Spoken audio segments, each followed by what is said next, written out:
আউযু বিল্লাহি মিনাশ শাইতানির রাজিম। বিসমিল্লাহির রহমানির রহিম। একটি হাদিস শরীফ বুখারী শরীফের মধ্যে, বুখারী শরীফের হাদিস হযরত আব্দুল্লাহ ইবনে ওমর রাদিয়াল্লাহু তাআলা আনহু বর্ণনা করছেন। হযরত আব্দুল্লাহ ইবনে ওমর ফারুক রাদিয়াল্লাহু তাআলা আনহুর সন্তান ছেলে, উমর ইবনে খাত্তাব রাদিয়াল্লাহু তাআলা আনহুর ছেলে আব্দুল্লাহ ইবনে ওমর রাদিয়াল্লাহু তাআলা আনহু হাদিসটি বর্ণনা করছেন। রাসূলুল্লাহ সাল্লাল্লাহু আলাইহি ওয়াসাল্লাম ইরশাদ করিয়াছেন, ইসলামের ইমারত 5 জিনিসের উপর কায়েম করা হইয়াছে। ইসলামকে আল্লাহ সুবহানাহু ওয়া তাআলা 5টা ভিতের উপর কায়েম করেছেন। জি, 5টা ভিত কি কি ভালো করে শুনে নিই, ভালো করে বুঝে নিই, আমল করার উদ্দেশ্য নিয়ে আল্লাহ আমাদের তৌফিক দান করুন। এই 5টা ভিতকে 5টা বুনিয়াদকে বেশি বেশি মেনে চলার আল্লাহ তৌফিক দান করুন, আল্লাহুম্মা আমিন। তো 5টা ভিত বুনিয়াদ কি কি? 1 নম্বর, লা ইলাহা ইল্লাল্লাহু মুহাম্মাদুর রাসূলুল্লাহ, এই সাক্ষ্য প্রদান করা। 1 নম্বর, লা ইলাহা ইল্লাল্লাহু মুহাম্মাদুর রাসূলুল্লাহর সাক্ষ্য প্রদান করা, অর্থাৎ সমগ্র সৃষ্টি জগতের স্রষ্টা প্রতিপালক তিনি মহান রব্বুল আলামিন, তিনি আমার আল্লাহ। আর প্রত্যেক সৃষ্টির সফলতার জন্য একটাই রাস্তা, সেটা হচ্ছেন মুহাম্মাদুর রাসূলুল্লাহ। যেই ব্যক্তি, যে সৃষ্টি মুহাম্মদকে সম্মান করলো, মুহাম্মদ রাসূল সাল্লাল্লাহু আলাইহি ওয়াসাল্লামকে মহব্বত করলো, মুহাম্মদ রাসূল সাল্লাল্লাহু আলাইহি ওয়াসাল্লামের ইতাআত করলো, অনুসরণ করলো, সেই ব্যক্তি সফল। 1 নম্বর ভিত, 1 নম্বর বুনিয়াদ, অর্থাৎ এই সত্য কথার সাক্ষ্য প্রদান করা। আল্লাহ ব্যতীত কেহ ইবাদতের উপযুক্ত নয়। এই সত্য কথার সাক্ষ্য প্রদান করা, নিজের অন্তরকে বুঝানো এবং নিজে বেশি বেশি এই বিষয়টাকে নিয়ে মুখের মধ্যে আওড়ানো, নিজের মনটাকে তৃপ্তি দেওয়ার জন্য অন্তরকে এই কথাটাকে বারবার মুখে উচ্চারণ করা এবং অন্যকে এই কথাটাকে আনন্দ চিত্তে, খুশি চিত্তে অন্যকে বিষয়টাকে জানানো, বলা, অন্যকে আহ্বান করা। এই দিকে আল্লাহ ব্যতীত দ্বিতীয় কোনো ইবাদতের উপযুক্ত নয়, অর্থাৎ এক আল্লাহই ইবাদতের উপযুক্ত, একমাত্র আল্লাহ রব্বুল আলামিনেরই ইবাদত করা আমাদের জন্য অতি আবশ্যক কর্তব্য। আল্লাহ ব্যতীত আর কোনো ইবাদতের উপযুক্ত নয় এবং মুহাম্মাদুর রাসূলুল্লাহ, হযরত মুহাম্মদ রাসূলুল্লাহ সাল্লাল্লাহু আলাইহি ওয়াসাল্লাম আল্লাহ সুবহানাহু ওয়া তাআলার বান্দা এবং আল্লাহ সুবহানাহু ওয়া তাআলার বন্ধু, রসুল, দোস্ত, হাবিব, তিনি হলেন মুহাম্মাদুর রাসূলুল্লাহ সাল্লাল্লাহু আলাইহি ওয়াসাল্লাম। 1 নম্বর ভিত এটা হলো। 2 নম্বর ভিত হইল নামাজ কায়েম করা, অর্থাৎ নামাজের পাবন্দি করা, সঠিক সময়ে 5 ওয়াক্ত সালাত সঠিক সময় মতন, ইখলাসের সহিত, খুজুর সহিত, নম্রতার সহিত, বিনয়ের সহিত আল্লাহর কাছে সাজদা করা। জি, 2 নম্বর ভিত নামাজ কায়েম করা। 3 নম্বর হচ্ছে যাকাত প্রদান করা। মালদারদের জন্য এই ভিত, বিশেষ করে মালদার যারা, আল্লাহ যাদেরকে ধন সম্পদ বেশি বেশি দিয়েছেন, বেশি বেশি ধন সম্পদ আল্লাহ যাদেরকে দিয়েছেন, তাদের জন্য এই ভিতটি, যাকাত প্রদান করা। আল্লাহর দেওয়া নেয়ামত, দৌলত, সম্পদ, মাল দৌলত থেকে আমাদের নিজের ব্রেন বুদ্ধি লাগিয়ে যে সমস্ত আমরা ধন উপার্জন করি, সম্পদ উপার্জন করি, মাল দৌলত উপার্জন করি, এই সমস্ত আল্লাহরই দেওয়া নেয়ামত। ব্রেন আল্লাহ আমাদেরকে দিয়েছে, এই ব্রেনের ভিত্তিতে এই ব্রেনকে আমরা কাজে লাগিয়ে অর্থ সম্পদ উপার্জন করি, ব্যবসা, বিজনেস, তিজারত করি। সেহেতু আল্লাহ সমস্ত কিছু সাহায্য আমাদের আল্লাহই করেন। আমার বলতে কিছু নেই, আমাদের বলতে কিছু নেই। জি, আমরা সর্ব বিষয়ে আমরা দুর্বল, অসহায়, কমজোর। সমস্ত কিছু আল্লাহর চাহাতেই আমরা পারি। যেটা আমাদের দ্বারা আল্লাহ করিয়ে নেয় সেটাই আমাদের দ্বারাই সম্ভব। আমাদের নিজস্ব কোনো এতে বাহাদুরি নেই, অবদান নেই। জি, অর্থাৎ আল্লাহর দেয়া নেয়ামত, মাল দৌলত থেকে নিয়ে, আপন রোজগারের মাল দৌলত সম্পদ থেকে গরিব, অসহায়, দুর্বল, কমজোর যারা মহতাজ তাদেরকে সহযোগিতা করা, এর একটা সিস্টেম আছে।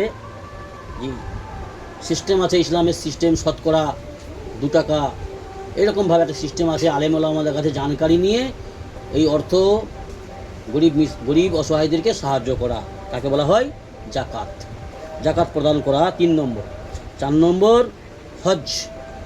জীবনে কমসে কম একবার মালদারদের জন্য এটা ফরজে আইন।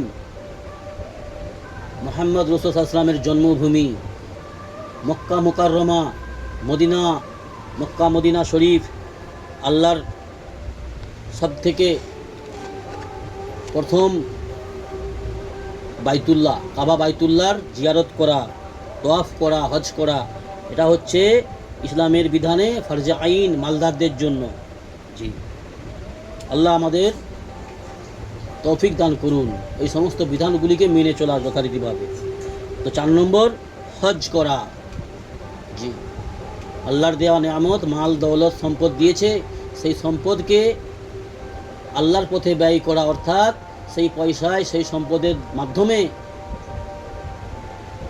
রাসূল সাল্লাল্লাহু আলাইহি ওয়াসাল্লামের জন্মভূমি আরব, আল্লাহর সবথেকে পছন্দনীয় ভূমি মুহাম্মদ রাসূল সাল্লাল্লাহু আলাইহি ওয়াসাল্লামের রওজা মোবারকে সফর করা, সেখানে রাসূল সাল্লাল্লাহু আলাইহি ওয়াসাল্লামের রওজা জিয়ারত করা এবং মক্কা মদিনা জি হজের যে সমস্ত সিস্টেম রয়েছে সেইগুলোকে ইখলাসের সহিত আদায় করা।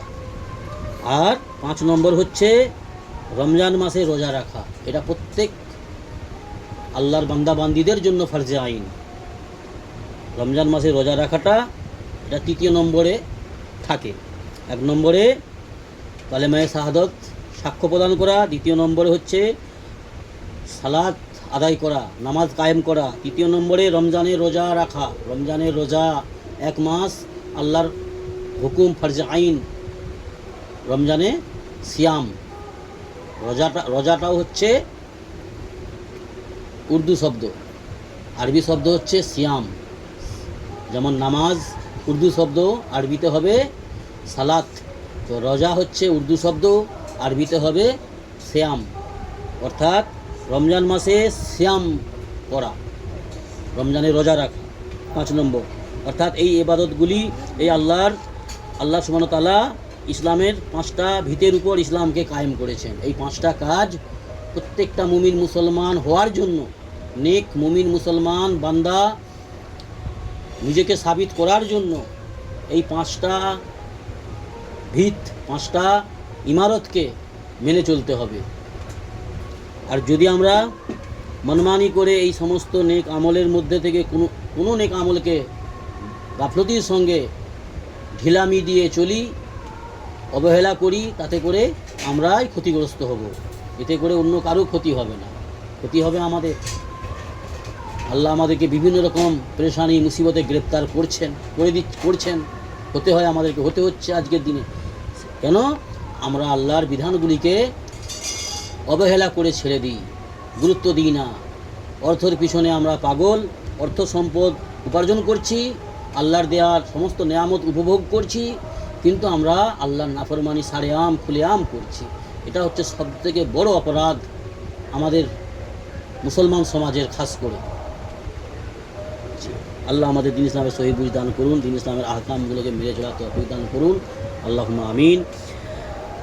তো বন্ধুরা, এই সমস্ত নেক আমলগুলিকে খুজুর সহিত আল্লাহর হক জেনে, আল্লাহর হুকুম সমূহকে আল্লাহর হক জেনে পুরো করা মুহাম্মদ রাসূলুল্লাহ সাল্লাল্লাহু আলাইহি ওয়াসাল্লামের সুন্নত তরিকায়। এই সমস্ত নেক গুণ যে বান্দার মধ্যে আছে, যে আল্লাহর বান্দাবান্দির মধ্যে এই সমস্ত নেক গুণাবলীগুলি রয়েছে, সেই সমস্ত বান্দাবান্দিরাই বড় ভাগ্যবান, বড় সফল কাম। আল্লাহ আমাদের দ্বীন ইসলামের সহি বুঝ দান করুন, নেক আমল করার তৌফিক দান করুন, আল্লাহুম্মা আমিন। বুখারী শরীফ থেকে হাদিসটা পড়া, কত গুরুত্বপূর্ণ কথা, মেনে চলতে হবে। সময়ের কোনো ভরসা নেই।